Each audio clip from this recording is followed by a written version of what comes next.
Good afternoon, everyone. I am joined by the woman who needs no introduction. To my right, the Commissioner of the Department of Health, Judy Persicelli. To her right, another guy who is familiar to so many of you from the Department of Health's Communicable Disease Service, its Medical Director, Dr. Ed Lifshitz. Judy and Ed, as always. To my far left, State Police Superintendent Colonel Pat Callahan. Murphy should be able to pronounce Callahan. Again, needs no introduction. And a real treat, joining us today to my immediate left is our senior United States Senator, Bob Menendez. Senator, honored to have you here. Director of the Department of Homeland Security, where are you? And Preparedness, Jared Maples is also with us. And Matt Placken, our General Counsel, will join us shortly. Senator Menendez is here to give an update on the standing of current efforts in Washington to further relief to the American people, and additionally and specifically to states. It is the second aspect, direct aid to states, that is the most pressing of issues, and it is increasingly one that knows no political party. In fact, it is an issue that is uniting both Democrats and Republicans. Senator Menendez, it must be noted, in addition to many other things we could say about him, is the sponsor, as you can see with his Republican colleague, Senator Bill Cassidy of Louisiana, of legislation that would deliver $500 billion to state and local governments across the nation, states and communities, I might add, red and blue alike, to ensure the delivery and maintenance of essential services that our people rely upon. We're talking about police, fire, and EMS services. We're talking about frontline public health workers. We're talking about educators. We're talking about local public works and sanitation, about the men and women of the Department of Labor who are working through hundreds of thousands of unemployment applications to deliver every penny to the residents who need it most, and that's just a few examples. On the other side of the Capitol, in the House of Representatives, we're seeing similar bipartisan efforts. I had a conference call last week with a group of House members from New Jersey, New York, Pennsylvania, and Connecticut, led by our very own Congresswoman Mikey Sherrill, and New Jersey Republican, another friend, Peter King, a New York Republican, rather, Peter King, who have formed a regional COVID-19 task force to work together to deliver more assistance for our states. And I continue my efforts along with my Republican colleagues, including and especially Governor Larry Hogan of Maryland, who serves as the chairman of the National Governors Association, to press the case for state assistance even further. In fact, I just got off a video call with the White House, Vice President Mike Pence and his team, along with Governor Hogan, and we each made this plea explicitly on that call. I'm proud to have been among the first governors to sound the alarm for the need for direct federal assistance. I led the first letter to our national leaders with three of my colleagues when no one else saw this coming storm. I co-authored an op-ed for the New York Times with my Republican colleague and high school classmate Charlie Baker of Massachusetts back on March 27. And 11 days ago, I had the opportunity to directly press our case to President Trump when I had the honor of joining him and his team at the White House. I spoke to the Vice President on Saturday privately about a number of things, including money. I spoke with Speaker Pelosi as well on Saturday at length about the House efforts in this respect. And all throughout, the guy to my left, we have had Senator Menendez in the ring with us. He was one of the first to climb in, and he's been with us for every step of this fight, unlike anyone else I know. Unfortunately, there are those in Washington, like Senate Republican leader Mitch McConnell of Kentucky, to pick a name, who don't seem to get it. These are leaders from states that are all too happy to spend the tax dollars of New Jerseyans on pork projects back home, but seemingly have no interest in helping states like New Jersey at this moment to avert a national economic catastrophe. We've said it before, but it bears repeating. Kentucky gets back $2.41 for every dollar it gets from taxpayers, including ours. Senator McConnell, good luck tapping New Jersey for your next project in Kentucky if New Jersey has nothing to give because you refuse to help us restart and recover. These are the minds that Senator Menendez has been working hard to change. Others, in a different yet similar vein, suggest it's the fault of the states that COVID-19 has ravaged us. Forget the fact that we have lost now more than 9,300 of our blessed New Jerseyans to this illness, forget the fact that we have had to shutter our economy to try to save lives. No, forget that. To them, all they see is what past administrations had piled up. Some have even suggested that our states should just go bankrupt. It's an echo of that classic newspaper headline from the 1970s, except the message today is Washington to states, drop dead. No one has asked for a bailout, and no one will. What we are asking for is the ability to prevent the public health emergency we are trying desperately to climb out from into a second Great Depression. We're asking for help to keep first responders, frontline workers, and educators from having to fear for their jobs. Nor might I proudly add, is this state the state that it once was not that long ago. We've run up back-to-back record surpluses. We've made historically unprecedented pension payments, while also having consecutive years of lower expenses for public employee health benefits. We've made the first payment into the state's rainy day fund in a decade. If there is an administration tackling New Jersey's legacy fiscal issues, it's this one. And yet all some in Washington can hear are the noises from our past. To put it in Sunday school terms, they're all the happier to lay the sins of those who created this mess at the feet of those trying to fix it. And a fiscal disaster is not months away. Hard and unpalatable decisions are being made in the here and now. They'll be on our doorstep in just a few weeks. Several cities are currently, as we speak, preparing for layoffs. And it's not just here in New Jersey. I promise you, these discussions are happening in red states and blue states across the nation. Senator Menendez knows, just as some of his Republican colleagues know, we need significant federal investments in our states to allow for our recovery. Without it, there will likely be no recovery. And time is of the essence, and Congress needs to act, and act now. And I thank Senator Menendez for his tenacity in making our case and bringing along his reasonable Republican colleagues. This fight is not over, and I know I will do everything I can to see that it is won. I know that Senator Menendez will do everything he can to see that it is won.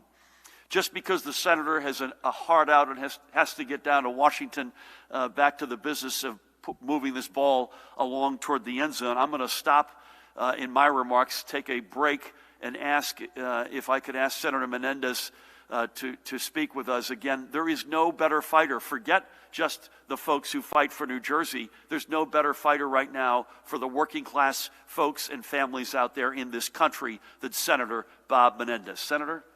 Well, thank you, Governor. Good afternoon, everyone. And I'm glad to be here today and join the Governor and Commissioner Pertuselli and Superintendent Callahan. And I want to thank Governor Murphy for his leadership. He has had to make some incredibly difficult choices, but the decisions that he has made has saved lives. And that's what's most important, the health and safety of every New Jerseyan. In fact, Governor Murphy was ahead of the curve, and I applaud him and his team for taking early action to slow the spread of the virus. And by the way, lest we forget, doing all of this while recovering from his own health challenges, and it's good to see that you're looking well, Governor. That's leadership has never mattered more. Now, as the Governor said, unfortunately, I may have to leave early to head back down to Washington for votes this afternoon. I wish I could say it is to move legislation to address this public health and economic crisis, but it is not. The vote is to approve another Trump nominee, not to deal with America's most pressing needs, which is COVID-19.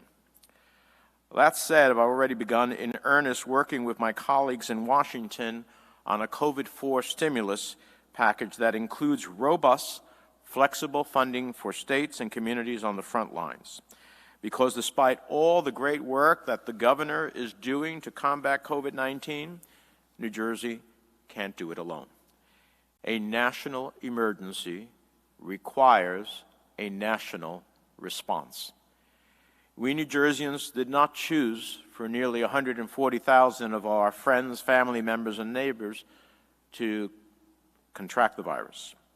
We did not choose to lose more than 9,000 of our loved ones to COVID-19. We did not choose to have our economy decimated and our state and local governments besieged by the soaring costs of responding to the virus at a time when tax revenues have all but dried up. Our doctors, nurses, and other frontline medical professionals are working to the bone at great risk to their own personal health and safety to keep people alive and to contain the virus.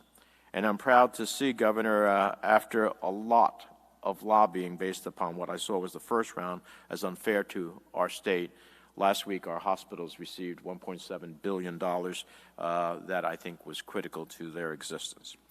Our unsung heroes, grocery clerks, warehouse staff, transit workers, and others are keeping our food and supply chains going and making sure that all essential employees can get to work.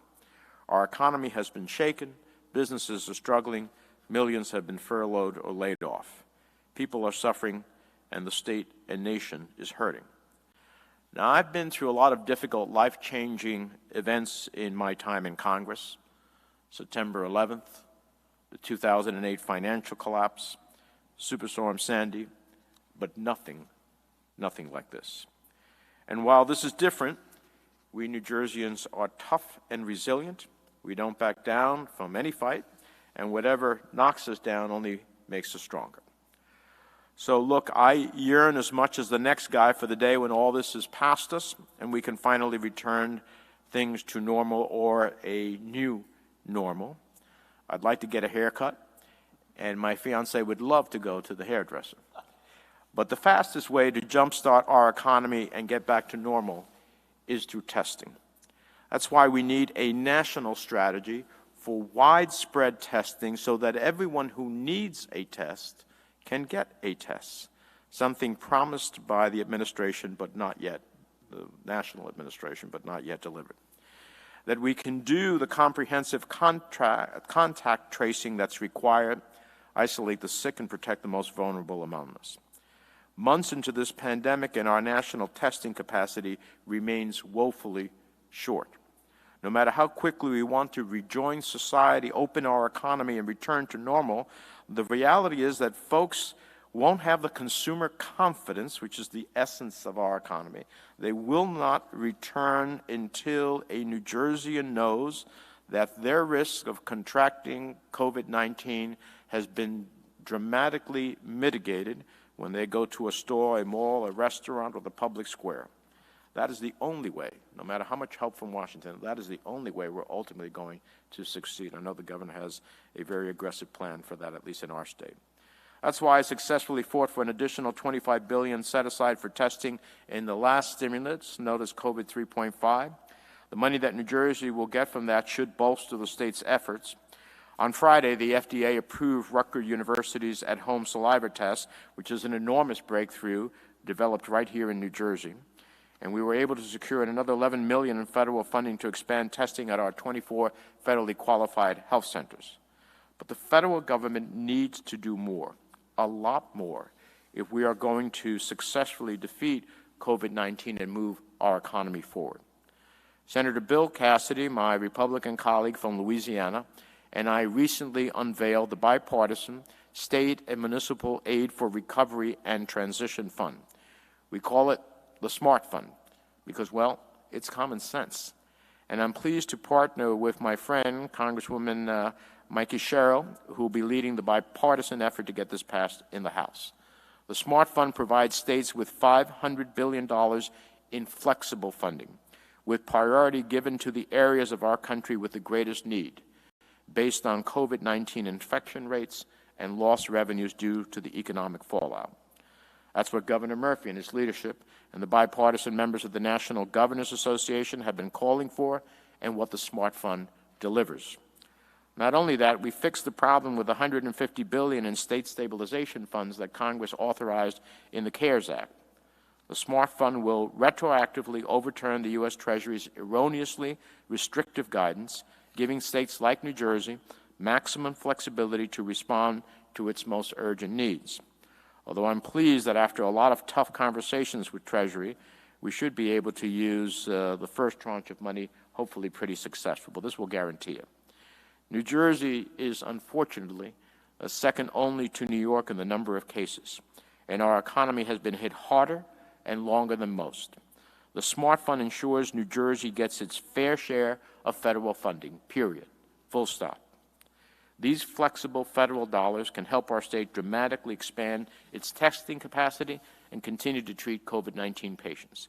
It will help stave off massive layoffs and deep, painful cuts to the essential services that make our state the great place to live, work, visit, and shop.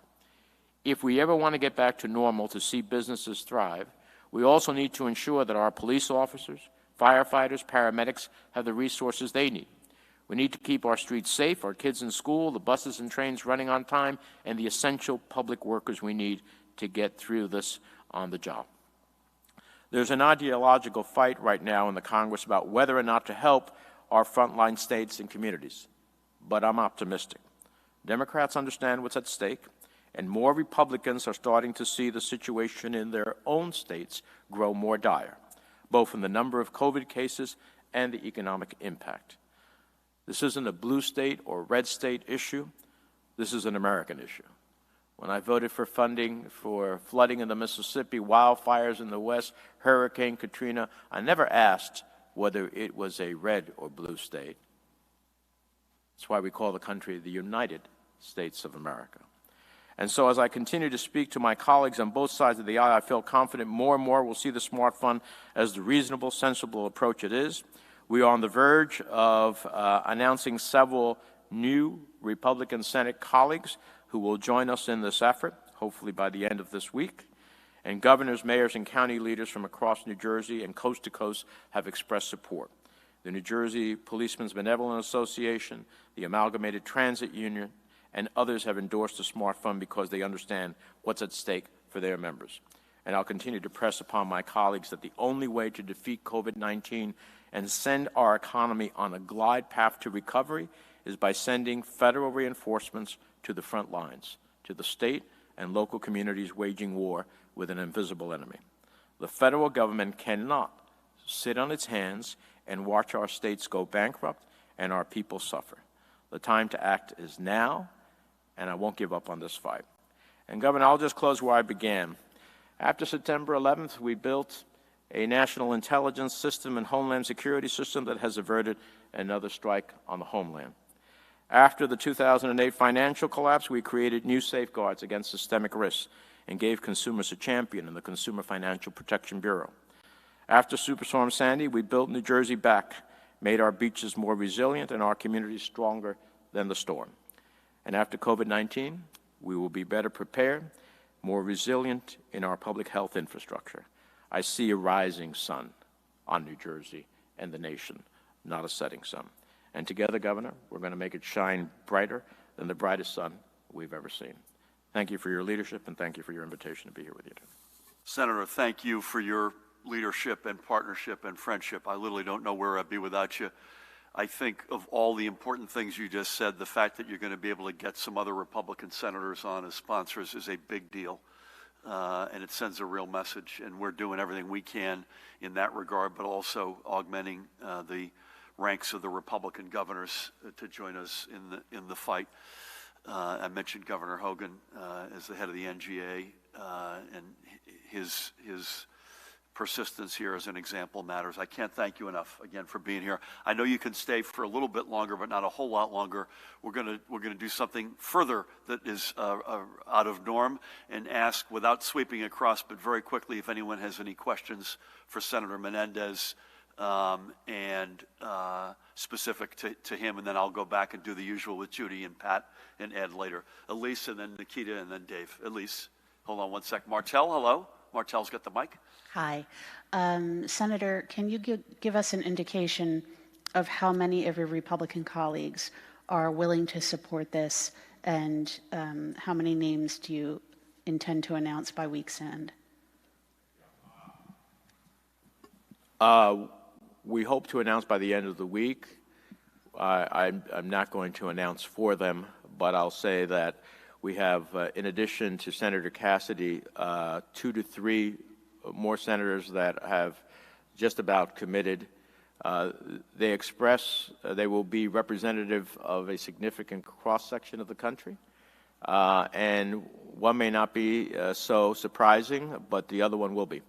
And I think what happens, my experience in the Senate and in Congress is once you begin to create a movement where others feel comfortable in joining, the numbers grow. You also saw independently, you saw Senator Collins, Senator Mitt Romney, Senator Kennedy from Louisiana, all last week on the Senate floor and in various comments say that the states need help. And so I take that to heart. That is a totally different tune than the majority leader has expressed. And when that many members of his own caucus begin to speak up, it makes a big difference. That added with Governor Murphy's efforts with his Republican governors to speak up both at the White House and to the Congress is, I think, incredibly important. And the last point I'll make, I think we're going to see a lot of momentum come out of the House of Representatives, where Speaker Pelosi is firmly committed to a very significant package for the states. I would just make one other comment before we go. We'll go to Nikita and then Dave. We just, as I mentioned, got off a video call. Judy and Pat and I were part of the group that we do at least once a week. And one of the flare-ups, correct me if you heard this differently, that they are monitoring most carefully right now is in Texas. All right? And so that's a good example. You've got a Republican governor and 2 Republican senators. This virus does not know political boundaries, doesn't know boundaries at all, but it certainly doesn't know political boundaries, as an example. Please, Nikita. Thank you, Governor. Senator, so I have a quick question, not directly related to what you said, but I know that 18 Republican state attorney generals have called for an investigation into China over what they allege is a cover-up of the spread of coronavirus in that country. As ranking member of the Foreign Relations Committee, do you have a view on that? Well, look, there's no question that this virus began in China, although all the latest evidence suggests that its transmission here in the United States came from European visitors who ultimately probably caught it by virtue of visits to their countries from those from China. For me, the problem with China is that they were not forthcoming at the very beginning. And in the potential of a pandemic, you need whatever country is facing that reality to quickly sound the alarms and to fully and openly and transparently give all the information that exists so people can prepare, governments can prepare. I think China failed miserably in that regard. Beyond that, the questions of whether or not there's allegations that this began in a lab versus in an open, wet market. I have to be honest with you, from what I've seen, and even now the Secretary of State is backpedaling from those comments. I'm not sure that that is as important as dealing with what we're talking about here. How do we deal with this challenge now? How do we get almost universal testing? You know, I haven't been tested, and I'm asymptomatic.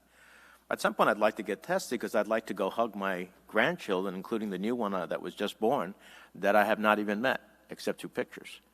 And that's true. I think it's true for a lot of people. So at the end of the day, you can only do that through some form of universal testing, and you need the resources to do that, and then the contact tracing that goes along with that. So I think that the sooner we get to that, the more important it is for us opening our economy and getting our lives back. Amen. We'll do one more from Dave, and then if it's okay with you, Senator, we'll go back. Absolutely. Dave's over here, Martel. That's John, by the way. John, introduce yourself, please. Hi, thanks. Senator, Governor Murphy has made it a point of creating a relationship with President Trump, it seems, and really try to let him know in any way that he could where he supports him. Do you feel this is an important component of trying to move your efforts forward? Have you reached out to the president? What would your message to the president be? Is there space for you to do something with him in a common effort kind of a situation? Well, listen, I applaud the governor for putting New Jersey's interests first. He doesn't see this as a partisan issue. It should not be. And I appreciate the efforts he's made with the White House and with the president to attract resources for New Jersey, and he's done that successfully. And that's the way it should be. That's why I'm not making this a partisan piece of legislation. I've particularly withheld its introduction in order to get several other Republicans lined up. And I think that bipartisan approach, which we will see in the Senate and which we will see in the House, sends a strong message to the president and the administration that this is not a partisan view, And this is not about bailing out blue states. This is not red or blue. This is red, white, and blue. And I think that our arguments will be made stronger by Republican governors and senators who are going to be seeing these realities. As I said to them last week when we returned to the Senate and got to engage some of them, I said, look, what you saw happening to us is coming your way. You have the opportunity of time and the benefit of what we've done to advantage yourself and your citizens. But we're all in this together. And then the last point I'd make as it relates to the president, I think the president, who is obviously very focused on the question of the economy, we generate 20% of GDP for the entire nation. You want to see the economy thrive, you got to make sure this region thrives, and you want to make sure that states in general thrive in order to create the employment, the tax revenues, and the consumer confidence that's necessary. I think we have common ground in that regard with the president to seek the type of solutions we want. Amen. Amen. This is not politics, but this would go for anybody on either side of the aisle. I don't know how, if you're on the ballot this November, you want to see police, fire, educators, EMS, healthcare workers without a job, doubling the unemployment rate. I don't get that. I literally don't get that. But Senator, it's an honor to have you here. You're welcome. I know you've got to go at some point, but you're welcome. You and your fiancée. It's a blessing to have you both with us. We're going to get back to some other stuff and come and go as you please, and give them hell in Washington. If I leave in the midst of it, it's not because I didn't like something you said. Okay, that's a deal. That's a deal. So thank you again for everything. Let's turn, if we could, our attention to the overnight numbers. Yesterday, we received an additional 1,453 positive test results for a current statewide total of 139,945. The number of new cases has showed continual moderation, as you can see, and we're seeing real progress in declining positivity rates. As we see in this graph, the daily positivity or the spot positivity rate of samples the day they're collected. And today, that rate, I need to get my eyesight better. I believe these were collected on May 7th is the most recent data. The positivity rate statewide is 26%. And as we've noted, Judy and Ed and Christina and I have noted, this number's a bit more insightful than the daily number of cases we announce, as it looks at a date certain instead of reporting results batched from several days of samples. And here are the daily positivity rates across each region of the state, and it's obviously converging. The map that we've been regularly turning to keeps showing slower rates of spread across the state. Please God, that continues. In our hospitals, the number of patients currently being treated for COVID-19 dropped by roughly 430 from where it was, Judy, on Saturday when we last met, and now stands at 4,195. As we see, the number of hospitalizations across our healthcare systems regionally continues to also trend down. And the per capita rate of hospitalizations regionally continues on downward trajectories as well. That was something that we were very focused on, particularly when we saw new hospitalizations spiking in the South with a smaller population. Our field medical stations reported 30 patients. Looking at our long-term care facilities, the numbers of positive cases, as you can see there, 26,397, and the fatalities, which is 4,890 connected to these facilities, continues to grow. We continue to work hard to mitigate these numbers, and we had good reports from this past weekend when the first group of New Jersey National Guard members joined the on-ground staffs in several facilities. This is an all-hands on deck moment, and it has been. The number of patients reported in either critical or intensive care fell again yesterday to 1,255, and ventilator use continues its downward trend with 970 currently in use, and that's the second straight day of the ventilator count being under 1,000. There were 179 new COVID-19 hospitalizations yesterday and 389 across the weekend. But there were 227 live patients discharged yesterday and 666 across both Saturday and Sunday. And here are the numbers from yesterday. Again, this is the only yesterday broken down by region. Again, new hospitalizations on the left, new discharges of live patients on the right.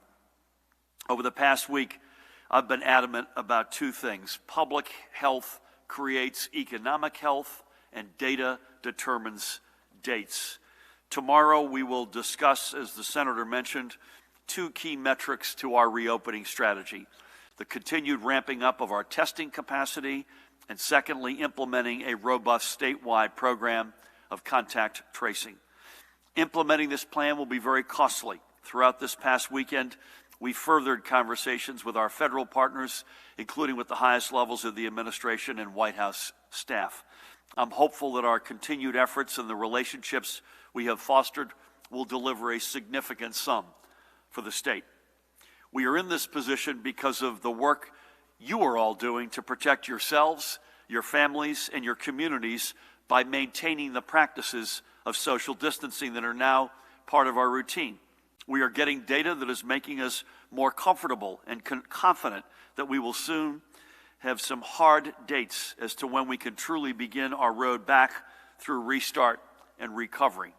But as I am able to give some hard dates, remember that you all did this out there through your hard work over the past nearly 2 months.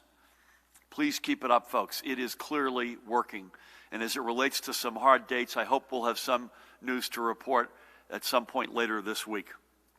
However, as we are on that road back, sadly, we know that there are those who will not join us for that road back. And today we report another 59 blessed souls who we've lost from COVID-19 complications, and our statewide total now stands at 9,310. Before we go on, Judy would want me to say, and I will say it, and I suspect she may amplify it, that the Monday data has historically been light. You can literally look at that chart, the bar chart, and go back each Monday. Our reporting is a little bit lagged with the reality. So I love to think that that was a money good.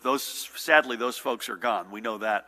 But my gut tells me, I suspect Judy would agree, that we have to, as we do early week, average a few of the early days of the week together to get a real accurate number. Let's remember several of those blessed souls that we have lost. We begin with Mary Jean McLaughlin of Short Hills. Mary Jean was 89 years old. She was born in Newark and raised in Orange and West Orange before moving with her husband John to Short Hills to raise her family. She graduated from the College of St. Elizabeth and got her teaching certificate in 1956 from Newark State Teachers College, what is today Keene University, and began her career at the Lincoln Avenue School in Orange. She put teaching on hold to raise her children, but returned to the classroom in 1979 and began nearly a 30-year stint. And she became a legend, literally, at the Pingree School, where she would eventually lead the language arts department and was an active supporter on the campus-wide Veterans Day and Earth Day programs. Although Mary Jean retired in 2007, she could not find it in her to actually leave the classroom and continue to substitute teach for several more years. Bless her, she passed. I guess it's somewhat fitting if she had to go, bless her heart. She passed on National Teacher Day. Mary Jean leaves her children, John, Michael, Mark, and Edie. I had the great honor of speaking separately yesterday with both John and Edie, and they told stories about their mom, and she was an institution, including in their own household. And she's now reunited with her husband, John. May God bless her soul, and may God bless her family. Next up, this is Felicissimo Omanya Luna, Jr. He lived in Woodridge, Bergen County, and was known to many as Tom, which was a relief to me because I'm not sure how many times in a row I could have pulled off Felicissimo. Born and raised in the Philippines, he came to the United States in 1986 and worked hard to become a licensed medical technologist for the Hebrew Home for the Aged in the Riverside neighborhood of the Bronx. It was there that he met a nurse, Enriqueta, known as Kitty, and they would marry, move to Belleville, and raise 3 daughters, Gabrielle, Gracielle, and Giselle. But with a family to help support, Tom kept studying and earned an associate's degree in nursing from Bergen Community College and received his RN license. In 2016, he earned his bachelor's degree in nursing from the College of St. Elizabeth.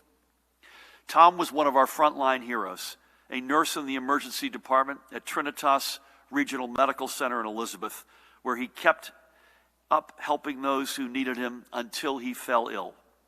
And when he did, one of the nurses who attended to him was his daughter Gabrielle, who followed her parents into the profession. Tom was just 62 years old. Tom, we take our hat off to you for your years of service to the people in your care. May your memory bring peace to Kitty and your daughters. God bless you, pal. And finally today, we remember Marvin Demby of Pennsauken. Look at Marvin's smile, man. Want to talk about $1 million smile. His was the face that you would see at the store and keep our nursing homes clean and safe. He was an incredibly hard worker. And Marvin was only 52 years old.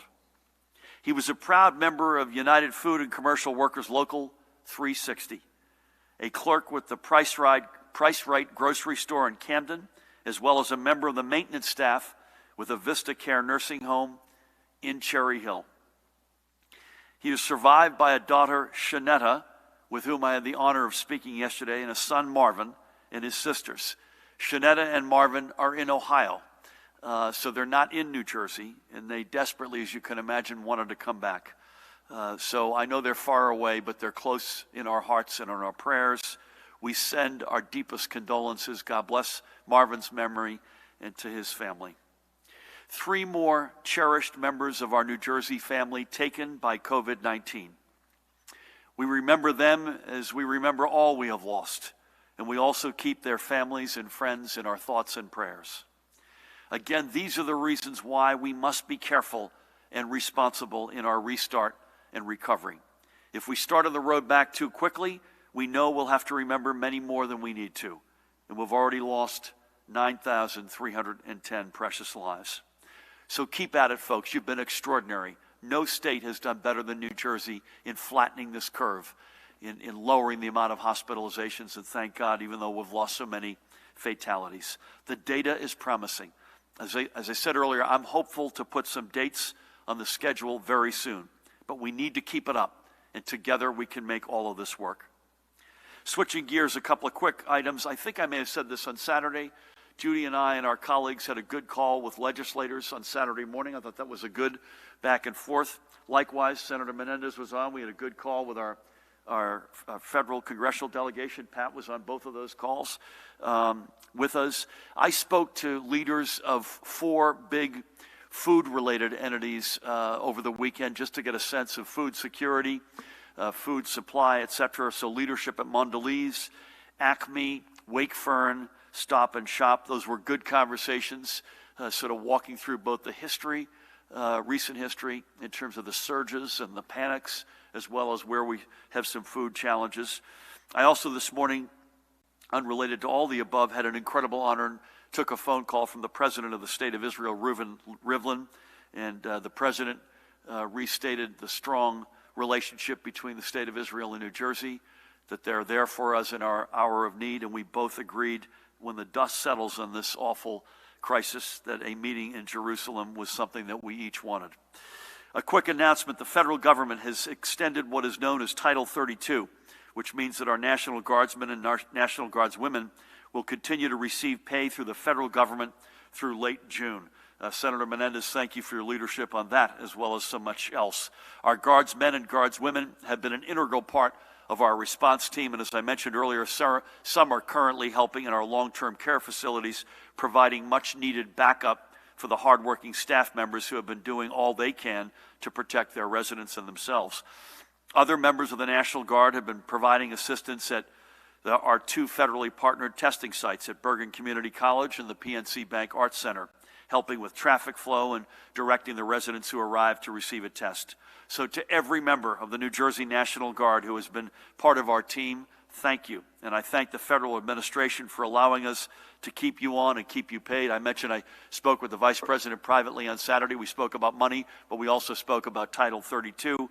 I also had a good confirming conversation with the administrator of FEMA, a guy we all now know very well, Pete Gaynor. And finally, I want to give a quick shout out to the folks at St. Vincent de Paul's Food Pantry in Long Branch. They're pictured here. I want to thank my friend Mike Beeson for raising this with me. Ever since this emergency began, they've been working overtime to help feed more than 200 families on a regular basis. And this is the spirit that we see all throughout our communities of faith. And to everyone pictured here and the many more who are volunteering and donating, New Jersey thanks you. Keep those coming in. Those stories have been really uplifting for all of us, including yours truly. Again, hashtag NJ thanks you. With that, I know you've got to go in a minute, Senator. God bless you. Safe travels to Washington. Good luck down there. Honored to have you both with us. I also want to give a shout out, again, Chief Counsel Matt Plotkin is with us, and the head of Intergovernmental Affairs, Mike Delamater, is hiding in the corner. I wanted to give him a shout out. With that, I want to turn things over to the woman who needs no introduction. Please help me welcome the Commissioner of the Department of Health, Judy Persichilli. Thank you, Governor, and good afternoon. Well, this is National Hospital Week, a time to recognize the life-saving work of New Jersey's hospitals, health systems, and healthcare workers who've done an extraordinary job during this unprecedented COVID-19 epidemic. I know many of you have been thanking them every day. You just didn't wait for this week. Our hospitals employ 154,000 staff, both on the front lines and behind the scenes, with key support services such as meal service, security, housekeeping, and other services. They are our neighbors, our friends, and our family members. And throughout this crisis, they have demonstrated, at great personal risk, unwavering dedication and resiliency. They have and continue to work alongside the Department of Health to expand hospital capacity by doing things like renovating their cafeterias to put in hospital beds and converting their unused space and even their parking lots to increase the number of beds for critically ill patients. They've shown great compassion and empathy by bridging the gap between patients and their loved ones who have been unable to visit them. At the same time, they have continued essential services like welcoming new babies into the world, caring for trauma patients, and keeping their emergency departments open. We recognize that COVID-19 has placed extreme financial pressures on our hospitals and health systems, and we are working with the hospitals to develop practices to open their doors even wider. During this pandemic, the hospitals have continued to treat all of the patients that have come to them for care. In fact, during the past 2 months, the hospitals have taken care of 346,756 patients who are not diagnosed with COVID-19. This week's celebration of National Hospital Week is taking the form of a week of thanks. So let's continue to show our thanks to all the frontline medical and hospital workers by supporting them in any way you can, whether it's donating toward a local restaurant, providing meals, or sending homemade masks, or participating in drive-by thank yous. As for my daily report, as the governor has shared, our hospitals reported 4,195 hospitalizations of COVID-19 patients and persons under investigation. There are approximately 1,255 individuals in critical care and 77% of them on ventilators. The governor reviewed the new cases and deaths. In terms of deaths, the breakdown of deaths by race and ethnicity are basically unchanged. White, 52.8, Black, 19.1, Hispanic, 17.5, Asian, 5.3, and other, 5.3. There are 515 long-term care facilities in the state right now with COVID-19 cases. There are over 26,000 COVID-19 cases in these facilities. At the state veterans' homes, among a census of 672 residents, there have been 362 residents that have tested positive and a total of 129 deaths.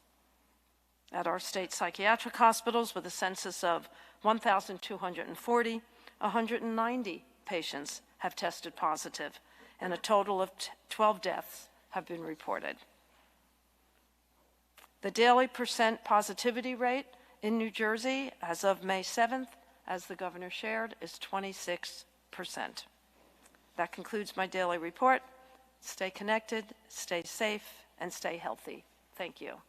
Judy, thank you, and amen on the hospitals and the amount of volume that they see that we don't even talk about hardly at all. Again, I want to make sure I said this right. The May 7 date on positivity is very simply, that's the last date that we have where specimens were collected, and we've got complete information on that. So that's why it may sound a little bit incongruous given today is May 11. That's a much faster turnaround than we were looking at a month or two ago. Thank you, Judy, for everything. With that, Pat Callahan, please take us through any compliance. We had another weekend. Would love to get your sense of how things looked in the parks, and any PPE, infrastructure, or other updates. Thank you, Governor. Good afternoon, everyone. With regard to the weekend compliance, Newark Police Department issued 32 EO violations, and they also issued 155 warnings. I'd also be remiss if I didn't note that I spoke to Director Ambrose yesterday afternoon. They lost a 27-year veteran, Sergeant Michael Clegg, a fixture in the Newark Police Department. So our condolences go out to Newark Police Department, the city of Newark, and certainly Michael Clegg's family. Burlington City Police responded to a fight in progress and ended up citing 4 subjects for violation of the EO. In Englewood, police responded to a violation of a temporary restraining order and subsequently charged that subject. That subject had also been charged twice previously for threatening to spit on officers, also in response to violations of that temporary restraining order. Patterson Police issued an EO violation for a jewelry store being open and it's non-essential. Andover Borough arrested an intoxicated driver for DWI, and that subject resisted arrest and threw a facial covering containing blood at the police officers. With regards to the parks, Governor, although I think the weather Saturday helped tamp some things down, I'm sorry to report that the parks being open, our state park police reported an inordinate amount of urine and feces being left behind in the parks in water bottles. There is a zero tolerance policy for that. The whole idea behind the parks is to give our citizens the ability to go out there and enjoy fresh air and have time outside.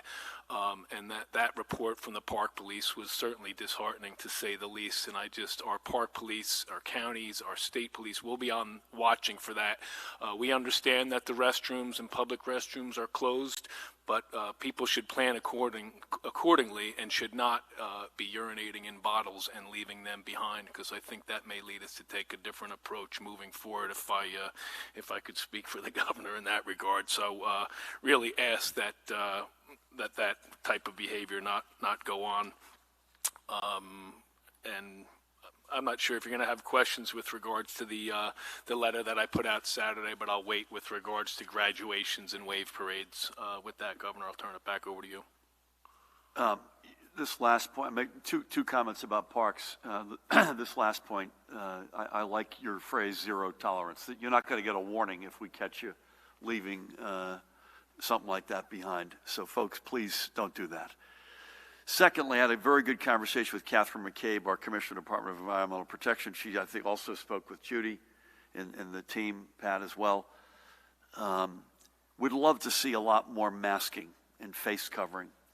And so I think what we're going to do, we talked earlier today in the margins, DOH has got some really good signage about masking. I think you'll probably see, I can't tell you when, but Pat's going to make sure that he coordinates it with Catherine, and you're going to see a lot more visible imploring of folks to wear face coverings. And Catherine makes the point is that you got a lot of parks where the trails are very narrow, and you can't social distance. You just physically can't without going off the edge or going into the thicket of the woods. It just is impossible. And so the more face coverings we can get, the better. I think that's a general matter, folks. The more we can cover our faces, the better off we'll be. And I think increasingly by the day, if not by the minute, there's less stigma associated with it. It's just what we're doing these days. It is what it is. And so I think you should see, my guess is you'll see more of that imploring in places. We'll start over here with Elise Martell. Before we jump in, though, and again, great to have you with us, as you are every day. Tomorrow, Dan will be at 1 o'clock. And tomorrow, we've already said this, but tomorrow will be a heavy dose of both what testing is going to look like in the state and contact tracing. And so we'll leave that till tomorrow if we can. And a lot of really good work has been put into that. And I personally, and I think I'm joined by my colleagues, are quite proud of where we're coming out on that. And again, remember, folks, we want to give you the confidence that it's okay, once we say you could do X, that you feel confident about doing X with your family. And we need to make sure, a big part of that is that the curves have got to keep coming down. They are. Let's keep it that way.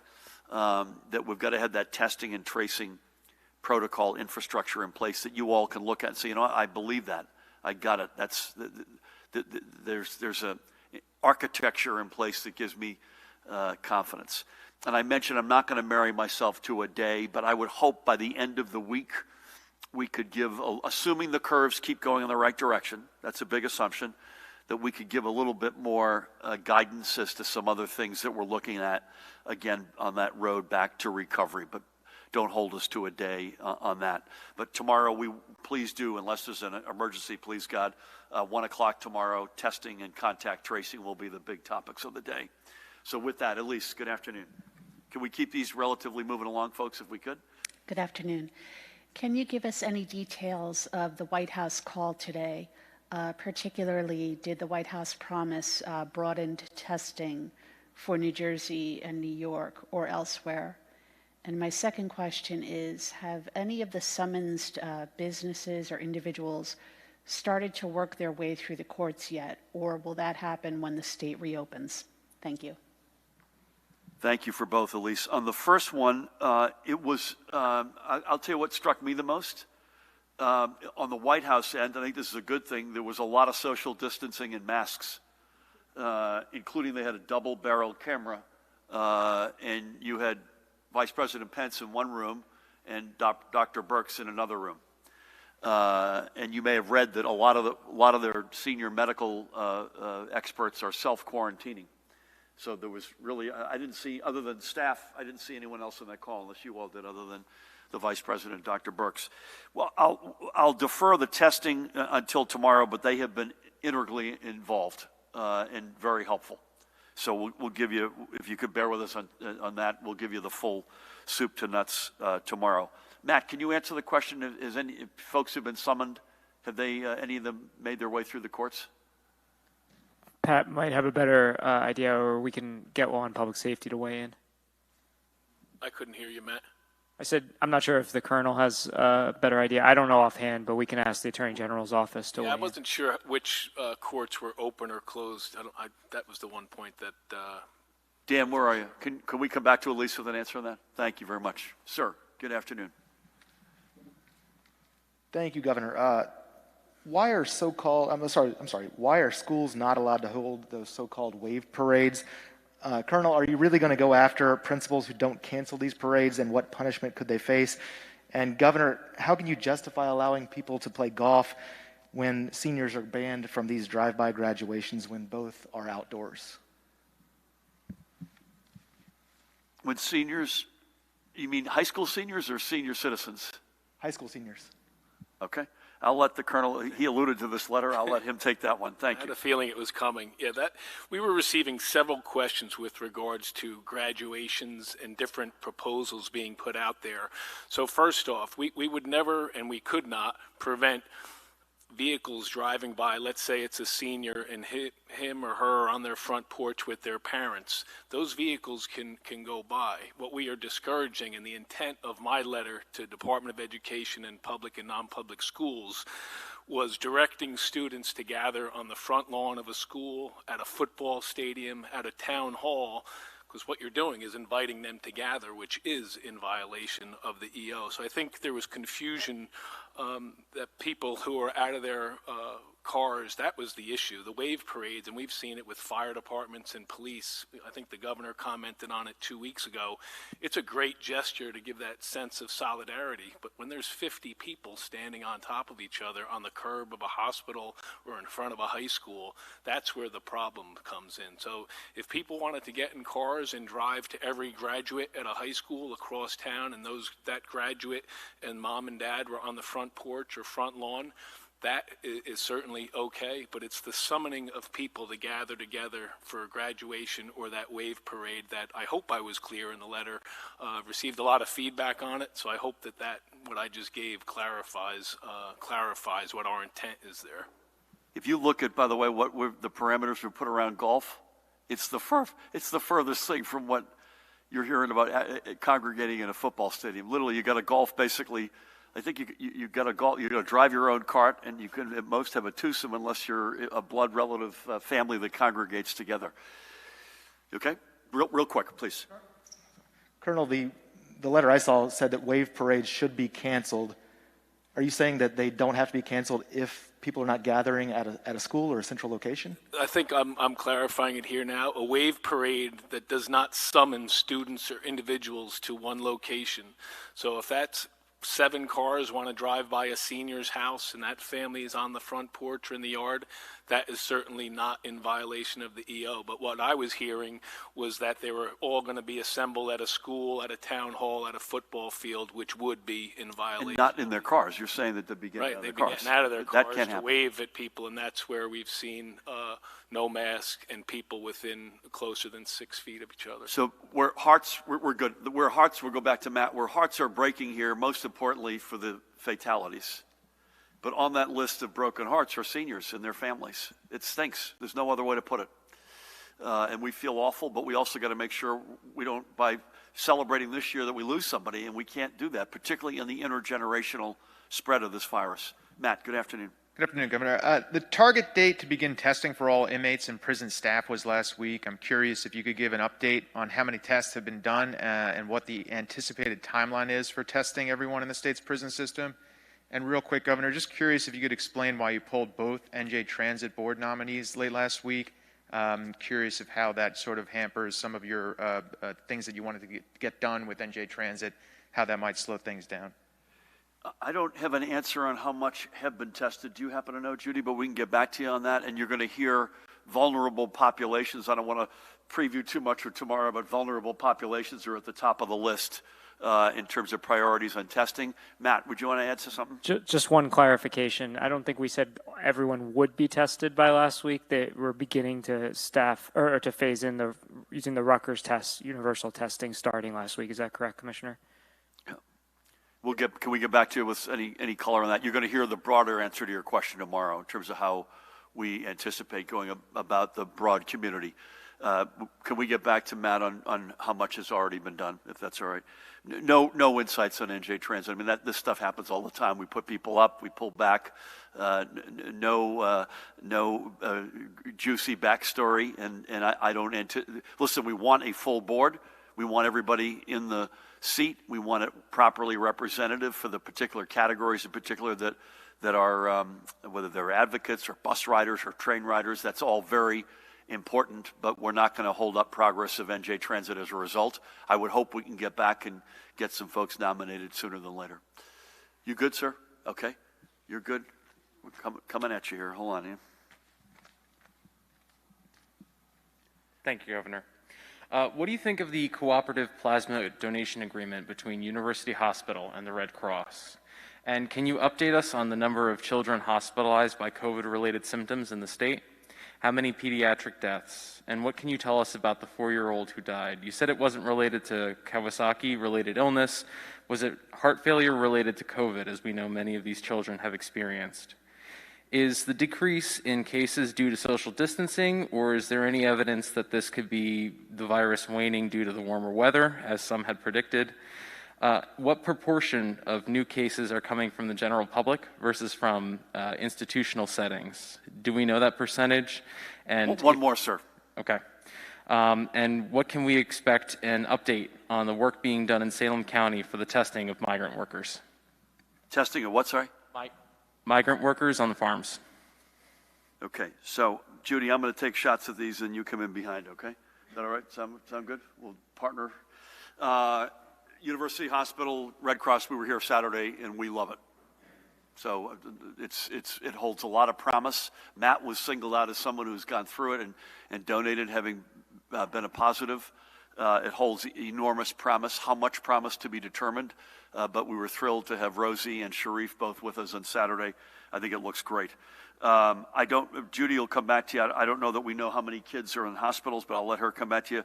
Nothing more on the 4-year-old other than if we felt it edged anywhere close to a public health concern, I promise you we would be more forthcoming.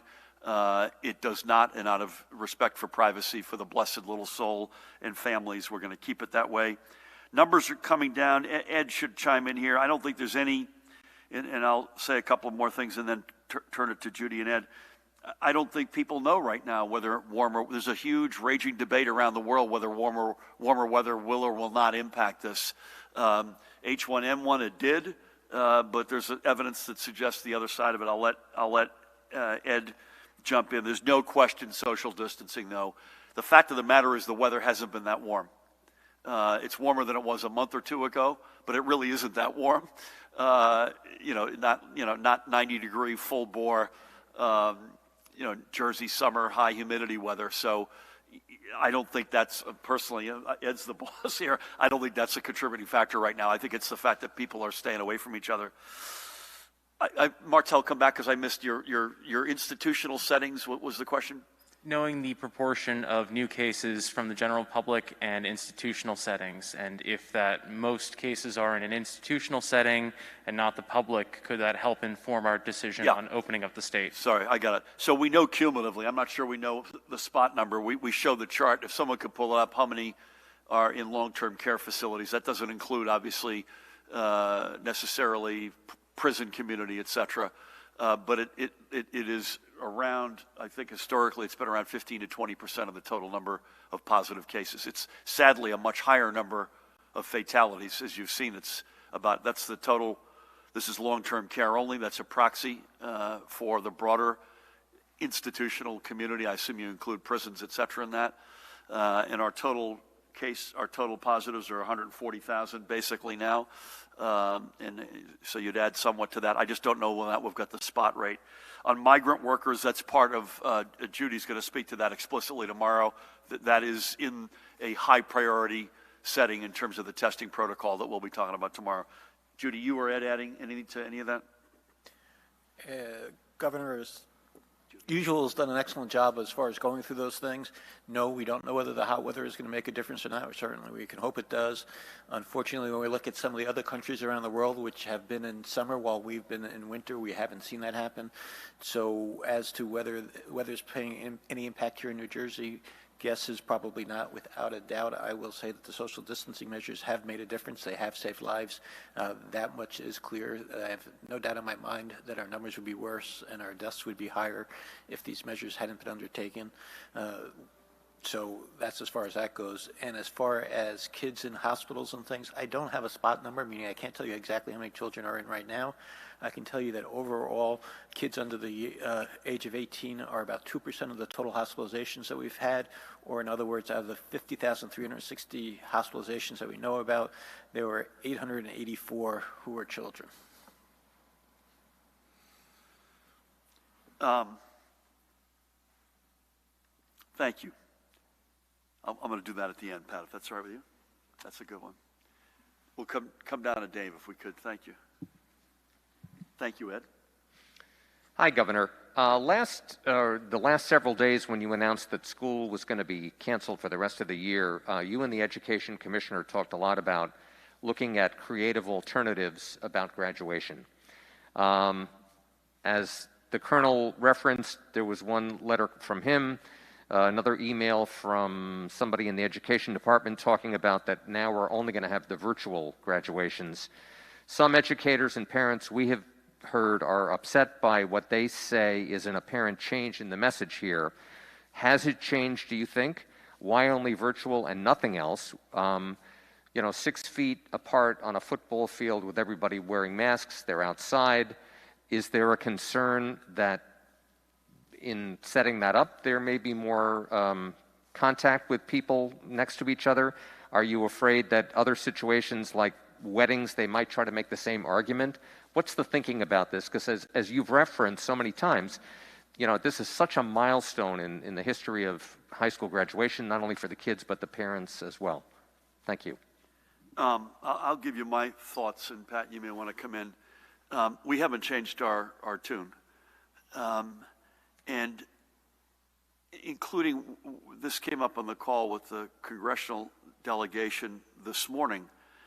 One of the things we have alluded to, and I would repeat today, if graduation was supposed to be on June 1st, as we look at June 1st right now, one guy's opinion, we'll be more open than we are today. And I think there'll be a couple of steps, as I said, that I hope that we could touch later this week and give some specificity. But I don't know that we'll be, quote unquote, completely out of the woods that we could do what you're suggesting. Could we do it on August 1st? I'd put more money on that. I wouldn't make it still non-refundable, but so we never married ourselves to timing. We always thought there was going to be some virtualness around this, and that's if it's in the here and now. And again, if Judy sees this differently, we're going to take some steps, but I just don't think we're there yet.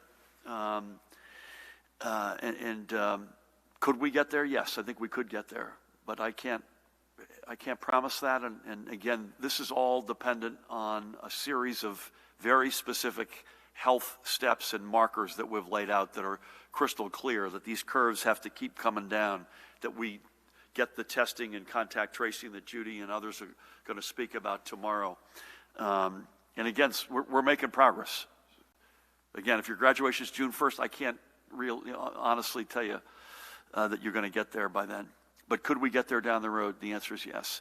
As I said, there's nothing like losing somebody. So let's just put fatalities, serious illness to a respectful aside for a moment, because that's the loss that you can never get back. This is among the most heartbreaking ones that we hear about.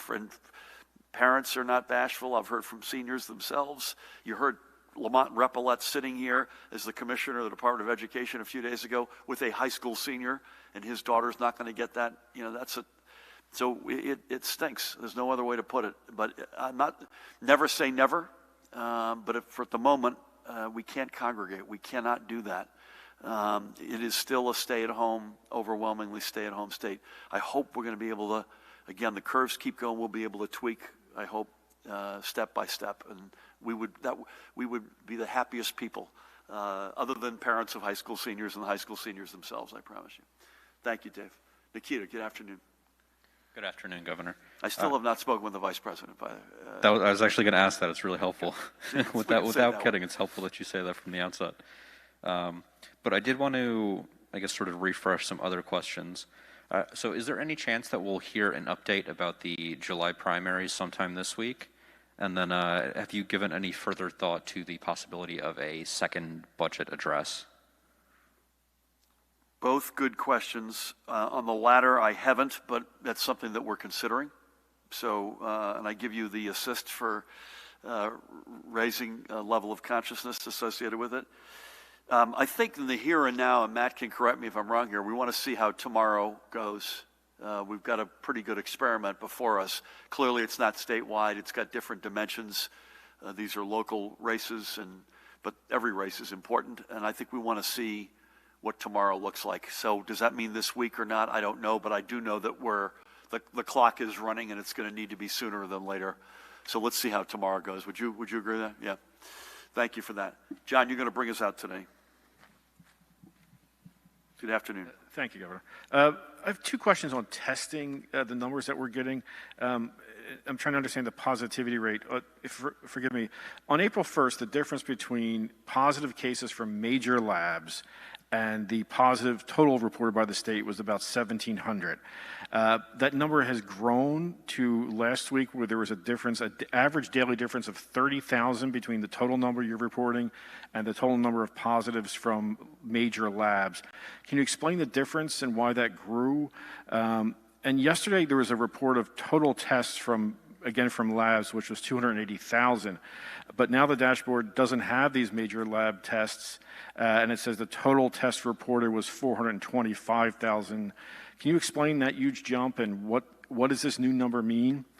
And also, again, on the pediatric inflammatory syndrome, can we get a total number of cases? Is the state tracking that? And Governor, over the weekend, with a lot of people on the down the shore on the boardwalk and whatnot, there were at least one legislator and others trying to promote protests against this. One Republican legislator was urging people to go outside and, quote, take this rebellion a few steps further, get ready. Any reaction to that? Was that Senator O'Scanlan? Yes, it was. Okay. Yeah, I'll close with that. I've got a particular view on that. Do you want to take the testing, you folks, the numbers, as well as the pediatric inflammatory? Thank you. When it comes to tests, traditionally we're a whole lot more confident when we get a positive than we either don't hear anything or we get a negative. And the reason for that is because labs are used to reporting to us positive results. That's what's required under our regulations. They're much less used to reporting negatives. So when we began with COVID and we sent out the request to labs, hey, we want the positives and the negatives, we were more comfortable with what we call the major labs. We worked with them more regularly. We were getting most of the data from them back and forth. They had a good electronic connection that we knew going back and forth, so that we were comfortable that we were getting all the results, both positive and negative, from them. As time went on, and that was about 95% of all the results we were getting at the beginning. As time went on and you began to get a lot more laboratories that came in and play in this arena, and a lot more began doing the testing and sending us results as well, the percentage that we were getting from the major labs dropped over time from about 95% down to about 80%, which is about where we're at now. So now they're still doing a lot, but other laboratories have sprung up. As those labs come in from other laboratories, we begin to see whether we're getting positives and negatives, and literally at this point we get results from over 100 laboratories, again from over 100 laboratories when it comes to this. As you can imagine, it's hard to know for sure whether every one of those labs is sending you every result. And that's why we have tended to stick with those major labs when it comes to figuring out our positivity numbers. We knew it wasn't the total population out there, but we were most comfortable that we're getting both the positives and the negatives accurately so that we could make that calculation. Going forward, again, we're seeing more and more that we are getting negatives from more and more of these labs, so we're trying to include that in the totals. We've always included out all the positives from all the different labs. Hopefully that answered that. And briefly about the question about the pediatric multi-system inflammatory syndrome, or sometimes known as Kawasaki or toxic shock related. We're still very early in this process. We put out what's known as a call for cases out to the community last week, and we've begun to hear back about potential cases in New Jersey. We've heard of 8 so far of children, luckily no deaths at this time. As I said, very early in the investigation, it is not yet clear whether these are all still related or all related to COVID or not, but that's where we're at. Thank you, Ed. Yeah, listen, I consider Senator O'Scanlan a good guy and a good friend, but I have to remind, we both live in Monmouth County. There are just under 7,000 positives as of today in Monmouth County, and 445 people have died from our county. So I want to open the state up as much as the next guy, trust me. 100 and something people went into the hospital yesterday. We're still, the house is still on fire. Has it gotten better? Yeah, it's clearly gotten better. But let's be responsible, man. Let's be responsible. Let's do this together. I've already, opening up county and state parks and golf was a big step. It was a big step in many respects, including for mental health, and it feels like it's paid off. There's been some non-compliant behavior, which we're going to crack down on, but for the most part, people are doing the right things, and folks deserved it because of the amount of progress we've made. We're looking at taking other steps right now responsibly. We had a really good discussion. The models that Judy and Ed and their team look at, the benefit you get in terms of literally cracking this virus to the ground from another 2 weeks at any point in time of social distancing beyond the point that you otherwise would have stopped social distancing is enormous. The curves are, your jaw drops and you say, okay, from any point to the 2 weeks later. So, listen, I think we've all got to be responsible. So far, so good. We've hung in there together, across the aisle, across geographies. We got to keep that up. But, you know, again, it's the county I know because I live in it. It's the one I know the best. 445 would have been unfathomable in Monmouth County 3 months ago to think that 445 people would have died from something like this. I mean, it's just, you know, this is in all of our neighborhoods, all of our counties, up and down the state. Let's do this responsibly. I want to open up as much as anybody, but let's do it together. Let's do it with responsibility. Let's do it based on the data, and let's do it together. With that, I'm going to mask up, if that's all right. I got my American flag on today, and remind everybody I still fly 5 American flags at my house. I don't know why Pat didn't say this, but I'm going to say this as an homage to Pat and every other law enforcement officer in this state, including the extraordinary members of the state police who protect me and my family. It's National Police Week, and it started today. So not only do we have the National Hospital Week on the one side, we got National Police Week. So to each and every one of the members of law enforcement, we tip our hat to you. We do that in any event, but we really tip our hat to you in the war that we're fighting. It's extraordinary. In fact, I'm going to be on a virtual town hall with you and the Attorney General, kicking it off at 4 o'clock today, which I'm really excited about, and thank you for inviting me. So folks, again, keep doing what you're doing. You've done an extraordinary job. Keep it up. I promise you, there'll be a payoff. I promise you.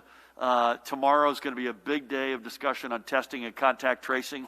As I said, if I have my druthers, I hope by the end of this week we'll be able to talk about other date-certain steps we can make. Election day in a lot of communities tomorrow, so folks, we're going to look at that as Nikita's question triggered in terms of how the vote-by-mail reality works in those communities in New Jersey. We'll be together at 1 o'clock tomorrow, Dan, is that right? I want to thank again Judy Persichelli and Ed Lifshitz to my right, Pat Callahan, Jared Maples to my left. To each and every one of you, keep it up. God bless you all. We'll see you tomorrow.